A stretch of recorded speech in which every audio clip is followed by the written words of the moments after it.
Le chef de l'État, son Excellence Félix Antoine Tshisekedi Tshilombo, avait prononcé un discours le 23 octobre dernier auquel il avait fait annonce de consultations présidentielles qui ont débuté le 2 novembre jusqu'au 25 novembre. Mbote na bino nyonso bozola na biso bozana monde entier bopesa biso confiance ya ko informer bino à tout moment à chaque fois actualité ezalaka code 243 et kitaka sur terrain ko pesa bino plus de précision ko yamba ba différentes classes politiques ko sola bongo matali bongo toujours actualité politique. Le lenge to ebeli biso nyonso lobby ezalaki discours ya chef de l'État. Le chef de l'État s'est exprimé hier à la nation et sur ces différentes propositions, topé différentes dialogues, topé makambu nyonso oya yokaki de par-ci par-là na batu nyonso oya yambaki au cours ya consultation ezalaki bongo na palais de la nation. Le chef de l'État a zongeli biso pona kopesa biso et ya no topé pona ko répondre la bandi lobby ezalaki bongo tobengi yango ezalaki bongo fête topé discours moko historique. Peuple congolais esepelaki makasi, peuple congolais et applaudir mokodi ya mboka pona ba décision oyo azwaki au cours ya adresse naye à la nation na mokolo ya lobby dimanche 6 décembre. Na yango pona mokola lelo na yambeli bino et maître Bazin Pembe azabongo elongo na biso awa azali coordonnateur ya dynamique le changement c'est maintenant azapeli sous cadre na kati ya FDCA ya monsieur Bahati Mukwebo na yende to kosola bongo matali to pe to ko décortiquer discours ya chef de l'État na ngonga moke et puis après to kolobela pe bongo parce que bande commission sur balobi que chef de l'État discours na ezalaki officiel pona ko violer constitution lokola zape bongo maître avocat ayebi mibeko ayebi o etali constitution a ko éclairer biso na ngonga mokuse poto yeba le chef de l'État a violé la constitution ou pas. Mbote maître Baza. Mbote madame, merci beaucoup na invitation na yo pona to solola na baimboka to préciser bango oyo ezali lelo nete moi flou o bandeko ya FCC balingi bakotisa na mito bato eke le président de la République na message na ye asila ko adresser na ba congolais après ba consultation et sengeli tout ça la différence est que message ya chef de l'État o ya lobaki dimanche c'est le chef de l'État qui message à la nation au ezali l'article 77 de la constitution parce que en tout cas FCC balingi ba lobé que nous comment dans un laps de temps akoki ko adresser na nation des messages mais avant kokota na mozindo ya likambo na biso ya lelo yebisa biso en général biso nyonso tolanda ki bongo moi personnellement j'ai couvert cet événement na couvrir ma consultation du 2 au 25 j'étais là présente chaque jour société civile et l'équipe ba classe politique et l'équipe Moutou nyonso chef de l'État consulté batu nyonso. Et alors, comment trouver discours ya chef de l'État? Quelles sont vos impressions? Merci beaucoup pour la question. J'ai trouvé discours ya chef de l'État un nationaliste. J'ai trouvé un chef de l'État face à peuple moko oyo azali lelo na cancer ya corruption. J'ai trouvé un chef de l'État très passionné na oyo lelo mboka ezali ko traverser comme souffrance. Et j'ai vu un chef de l'État émis tenter même ceux qui n'a pas la bonne volonté pour être République démocratique du Congo oyo ye azali ko kamba sous quinquennat na ye échangé. Et j'ai trouvé un chef de l'État, madame, je peux vous rassurer, très courageux. Parce que la décision que le chef de l'État a prise, c'est une décision oekotique à la gravée dans l'histoire. C'est une décision historique, si je peux le dire ainsi. Beaucoup ne croyaient pas. On a qualifié des marionnettes, des messieurs qui étaient dirigés par M. Joseph Kabila Kabange, des messieurs qui n'avaient pas les leviers du pouvoir. Mais j'ai vu un chef de l'État qui a compris que dans l'Union surtout au Sala, un groupe de gens qui ont tout un peuple en otage. Okay, donc vous aussi, vous étiez aux occupés parmi Batu Oyo, qui d'accord, il y a dissolution, il y a Assemblée nationale, d'accord, il y a séparation, il y a l'IBA, la FCC cash. Ezalika Gangate, c'est ce qui était. Vous occupés parmi Batu oui. Sur 100% de Batu Oyo, les cas qui n'ont pas consultation, 98% étaient pour la rupture de cette coalition. Vous avez vu la joie lobby wana na Kisasa mokolo yenga tango chef de l'État prononcé rupture entre FCC na cash omonaki na ba engouement na ville à Kinshasa. Beaucoup balinga kosa opinion que non tango chef de l'État ko se prononcer bongo, il y aura troisième personne oya kobima pona kendozo à pouvoir à ça un coup d'état. Mais maman, moi je peux rappeler na opinion nationale et internationale. Un coup d'état était prévu hier. Oui, beaucoup ont crié à ça que non, il y aura troisième larron oya kobima pona zo à pouvoir. Maman, je peux vous dire que là il y a beaucoup ekoki ko salema na kati ya mboka na biso te. Pourquoi? Parce que pouvoir oyo ezali assu. Il y a un fondement dans le socle, dans le peuple. Un militaire, un policier qui a s'azardé à tout le pour que nous la pouvoir. Parce que à kokuta nanzela na le peuple, au kobeta massa c'est au kolemba peuple wana. Donc le pouvoir du président Félix Lelo ezali malamu parce que ezali assis sur le peuple. Okay. Pendant le discours du chef de l'État, le chef de l'État avait alobeli makambo mingi, alobeli sécurité, alobeli kotika koyiba, alobeli ki makambo ebele, asali asimi pe justice, alobi. Mais on a pu soulever 4 points fondamentaux du discours du chef de l'État.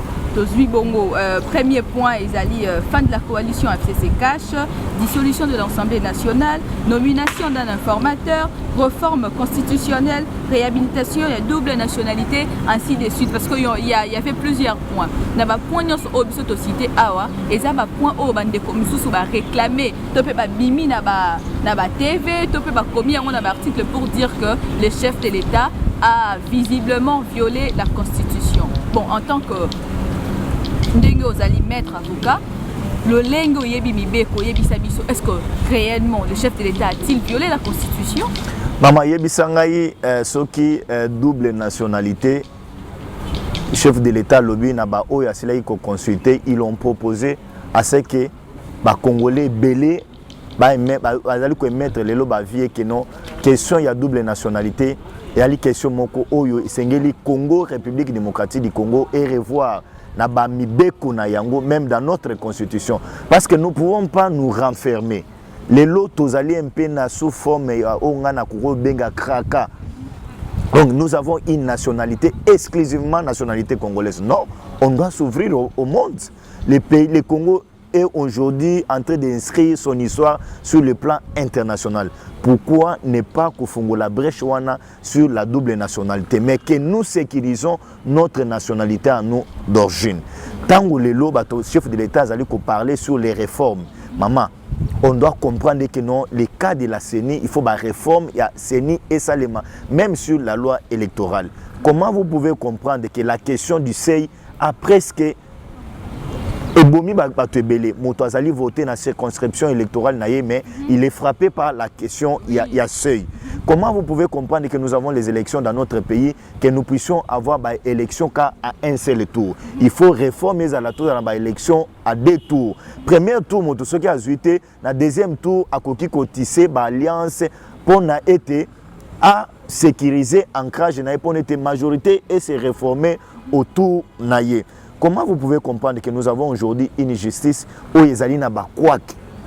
C'est tout à fait normal qu'on puisse faire des réformes sur l'appareil judiciaire, qu'on revoie même notre loi électorale, qu'on revoie même notre code pénal Nabiso, qu'on revoie même la loi constitutionnelle Nabiso. Donc moi je suis d'accord na ba réforme wana nyon surtout au chef de l'État Asila Koloba. Donc je peux vous rassurer na ba Congolais que le fait par un chef de l'État Yakoloba était, il va nommer un informateur. Le fait par un chef de l'État de recourir à la Constitution, article 69, où ils allaient couper ça y est pouvoir, il y a consulter la nation comme étant un arbitre, comme étant un premier citoyen que Batoba Lobalelo qui non, il a violé la Constitution. Ngana koye bisayo, tunan de komoko ya FCC.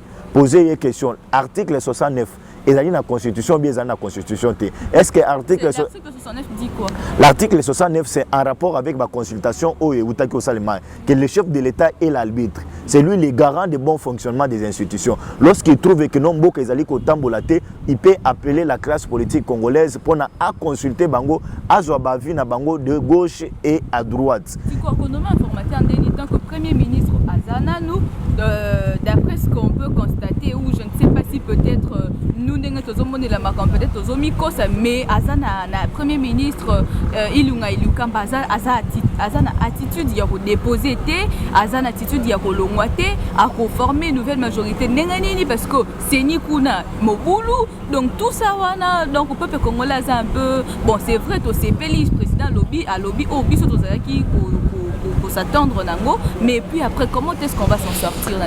Il n'y a jamais eu violation de la constitution par le président de la République tant wazali ko nommé un informateur ba congolais ba kolanda biso ba yeba été d'abord ndeko Sylvestre Ilunga Manenga Zawana il a un gouvernement réputé démissionnaire même ba ministre ngana ko banana na ba ministre Akash dans 48 heures Sengeli ba démissionner. Démissionner pour quelle raison? Sauf juste le président de la République hier il est revenu sur la question, il y a ministère, il y a décentralisation au Ndekorube Roi-Géraka. Donc il y a forte possibilité le c'est très important cet rappel appartient pas à eux. Les Congolais au bazalaki consulté, ils ont compris que le ministère il y a décentralisation, ils ont ministère moko a problème. Na République démocratique du Congo esengeli ministère wana ezonga na titel ya ministère ya intérieur ezala na gestion na ye parce que soko moni ba champ ya musala ya Ruberwa na ya Ndeko Kankonde et bandaki moi chevauchement ezalaki bandaki ko se créer ba problème c'est pourquoi ils sont allés même devant les conseils d'état mais revenons sur la question ya nomination d'un informateur na koki oyebisa yo bandeko ba kolanda biso ba yebisa ngai disposition moko constitutionnelle o ezali kolobe que non tant que Ilunkamba azali en place le chef de l'état ne peut pas nommer un informateur zoa constitution na biso disposition nango ya yambo tina 229 disposition moko ezali kolobe que non le président de la République a koki ko nommer un informateur tant que Ilunkamba azali en place disposition moko ezalité et je mets quiconque en défi ce qui toki lelo na niveau ya Assemblée nationale habité so na sila kolobe lango FCC, PPRD, tout qui n'a pas parti politique, pas obtenu majorité parlementaire. IDPS, ils n'ont pas obtenu 250 voix, plus ils voient à mon côté. AFDC a obtenu 250 voix, plus une voix T. Donc, même comment est-ce qu'ils ont pu avoir cette majorité parlementaire? Ok, ça c'est une question très importante. Ils ont pu créer une majorité artificielle, mécanique na bango, sur base de la plateforme na bango, ou yobasala électorale. O yezali na personnalité juridique te nazali commettre quiconque en défaut Nemi Mouilanya ndeko Jean-Marc Kabunda asila iko signer communiqué oyo lelo je pense aux ali na yango communiqué wana ezali na force juridique te oyo ekoki ko opposer chef de l'état à la nomination d'un informateur bakoki ko opposer yango te soki bayebaki dans le temps balingaki bazwa communiqué wana bakende devant banzuzi habilité bayebisa banzuzi to signer communiqué entre FCC na Cash bozwa communiqué oyo bopesa biso un jugement d'expédient bopesa biso un jugement oyo ezali ko consacré et que communiqué oyo ezala violé est-ce que tina lelo basela ko salango basela ko salango te c'est pourquoi le chef de l'état c'est du faux parce que le chef de l'état n'a pas violé la constitution ezali ba agitation parce que bazali komona que non à bientôt là avec on allait oublier au moni pétition ou kozala signé par les députés 64 députés et même avant tout matin na plateau na la télévision j'ai appris par une source sûre que certains députés du FCC après discours à chef de l'état sont convaincus bazali ko benga kutu que non basala ba signature additive oui basala ba signature additive pour na ba déposer yango na niveau ya assemblée jour ba ko débattre yango pour ne non baloba et que bango pe basili ko signé à partir du discours à chef de l'état bazali convaincu donc je peux rassurer à l'opinion que sur le plan des droits ils allaient brèche et tikalaki na chef de l'état pour na été après ma consultation à Zonga et pas peuple congolais conformément à l'article 5 il y a constitution na biso o ezali kolobela sur la souveraineté de l'état parce que le pouvoir que nous avons émane ezali émanation il y a peuple. Et peuple on a dit à cela continue moi Mboka Félix Antoine Tshilombo Tshisekedi na trône il y a pouvoir après la consultation il y a classe politique maman est-ce que vous pouvez vous comprendre que monsieur Bemba vous allez qui na ba consultation va consulter monsieur Jean-Pierre Bemba Gombo tango botandre ba micro il n'a même pas dit un mot alors je vais me prononcer après et après les consultations après le discours à chef de l'état Bemba dit MLC s'est retrouvé dans le discours du chef de l'État. Et ils ont lancé un communiqué. J'ai vu même un tweet, Yandeko Jean-Pierre Bemba, et même Moïse Katumbi, il a réagi aussi. Et j'aurais appris que dans les heures qui viennent, il va encore revenir ici à Kinshasa. On ne sait pas. Mais Ndeko Bazin, s'il faut nommer un informateur, parce qu'un informateur, il faut est-ce qu'ils sont obligés de la partie politique de la société civile et puis en qualité de quoi c'est nommer informateur. Article 78, il y a la constitution na linéaire yango avant Yasuka. Ils ont dit que le chef de l'État nomme un informateur qui identifie la majorité au niveau de l'Assemblée nationale. Mais cet informateur azali na ba délimité yete ba lobité que non akouta na société civile akouta na ba parti politique akouta na tel ou tel été ba lobika ka un informateur. Donc un chef de l'État wana ezali pouvoir discrétionnaire na ye. Le chef de l'État peut se dire oui, je nomme monsieur Mukwege comme un informateur. Par exemple, le chef de l'État peut se dire ok, je nomme M. Jean-Pierre Bemba comme un informateur. Le chef de l'État peut dire je nomme M. Bahati Lukwebo comme un informateur ou bien M. Moïse Katumbi Tchapwe comme un informateur. Oui, non, ça conforme à la Constitution parce que la Constitution est déterminée par combo ya batote est déterminée dans la classe politique ni informateur à outate. Le chef de l'État peut aller loin pour dire je nomme M. Fridolin Ambongo comme un informateur. Et ils allaient pouvoir discrétionnaire, il y a chef de l'État. Donc ils allaient chaque mot ils allaient limiter. Il peut aller au-delà, même de dire je nomme parmi les ambassadeurs au Bazaliawa, n'a nommé ambassadeur tel X comme un informateur pour identifier majorité au niveau de la classe politique congolaise. Donc aujourd'hui on laisse ce pouvoir discrétionnaire au pays à chef de l'État pour nommer un informateur le plus vite possible à identifier majorité au niveau de l'Assemblée nationale. Mais moi je suis rassuré. Vu pétition Oyo, député Basiliko signé avec 64 députés, maman je peux vous rassurer que non, majorité ensemble, Madame Janine Mabunda est en train de vivre Ngonganaye Yasuka. Et puis il faut aussi informer dans l'opinion et que lettre où ils allaient circuler sur les réseaux sociaux. Il y a des députés qui ont renouvelé confiance dans Madame Janine Mabunda. C'est un faux. C'est un faux. Oui. Mais tout le monde va signature, maintenant ça va signer de côté, puis apparemment ça va signature, ils ont lettre très valide. Les lots tozali na tozali 12e mois. Tozali les 7, si je ne me trompe pas. Mais là na kati ya communiqué wana bato ebele bazali nango komona eke non ba mususu ba signé le 11 août 2020. Le 11 août 2020. Tala na kati ya communiqué komona communiqué wana ezali falsifié na encre correcteur. Donc c'est pour vous dire ezali c'est un faux, c'est un trac, c'est un chiffon qu'ils ont mis pour distraire l'opinion. Madame Janine Mabunda doit partir parce que le bureau a réceptionné valablement par biais, il y a secrétaire, il y a Assemblée nationale, pétition, il y a des députés conscients pour l'intérêt, il y a bonne marche à la République démocratique. Rupture de la coalition FCC Cash, qu'est-ce que vous en dites? Le chef de l'État a même reconnu, il a reconnu que cette coalition est empêchée pendant 2 bonnes années. Au moment que causé là, le chef de l'État est trop patient apparemment. Comment vous causez là pendant 2 ans?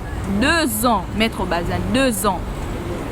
Au Tchepenza, nous sommes en jeu pendant 2 ans. C'est la cause patienté, bloqué de gauche à droite. Tu es là, tu es patient, tu attends. Et voilà, aujourd'hui, le chef de l'État a reconnu ça officiellement, qui n'a pas bien marché, il n'a pas bien tenu la marche pendant 2 ans à cause de ce mariage. Qu'est-ce que vous en dites?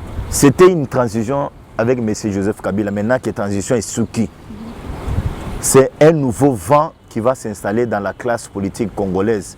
Comme le chef de l'État a dit, il veut autour de lui l'unité nationale pour la bonne marche de la République démocratique du Congo. Vous l'avez souligné, maman. Est-ce que vous pouvez vous imaginer, si nous avons obtenu cette gratuité de l'enseignement, c'est dans la force Comment est-ce que nous avons un chef de l'État où il y a bien-être, il y a peuple naïe. Si nous avons obtenu toutes ces sortes de moutons au Salango, c'est dans la force. Il s'est battu, il s'est donné corps et âme, mais malheureusement, maman, il y a une gratuité de l'enseignement. Ma béka quand la langue est mon père, le bac qui le bien discours à l'obique à Colande langue pour que ba oyo bazo lukaba baby sa gratuité d'enseignement pour que bas à la poursuivre. Moi, Kimia Mouké, je ne me glorifie pas que Kimia Zongina est Sambo Canabiso. Moi, Kimia Mouké, oh, il est l'autre obtenu. C'est un effort conjugué. Il y a moi, Namboka Félix Antoine Tshilombo Tshisekedi. Parce que si là qui coûte na moutou, il y a des soldats qui non, boza soda yandeko Joseph Kabila Kabange. Boza soda au sous régime yandeko Joseph Kabila Kabange. Alors que non, l'armée est apolitique. Donc ce que Félix a fait, donc il n'y a que les ennemis, il n'y a que bateau oyo. Bazali et pris à conscience c'était les bakoki au sala biloko basali. Mais aujourd'hui, moi je peux vous dire, le Congo est délivré.